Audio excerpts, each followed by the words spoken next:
نحمدہ و نصلی علی رسولہ الکریم، اما بعد، اعوذ باللہ من الشیطان الرجیم، بسم اللہ الرحمن الرحیم۔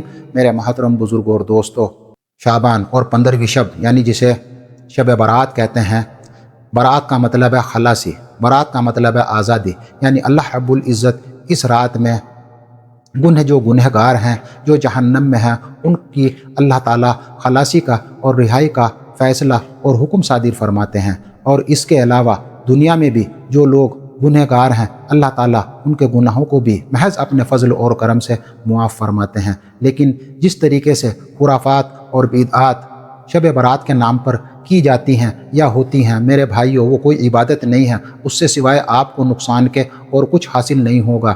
نقصان یہ ہے کہ شب برات کو خاص طور سے لوگ نئے کپڑے پہنتے ہیں، یہ کسی بھی روایت سے ثابت نہیں ہے۔ قبرستانوں میں جا کر جاگتے ہیں، یہ بھی کوئی مستند روایت سے ثابت نہیں ہے۔ گھروں میں حلوہ اور بریانی پکائی جاتی ہے، یہ بھی کسی روایت سے ثابت نہیں ہے۔ اپنے مردوں کے لیے کھانا بانٹتے ہیں، خاص طور سے یہ کہ ان کی روحیں گھر میں آئیں گی، یہ بھی کسی روایت سے ثابت نہیں ہے۔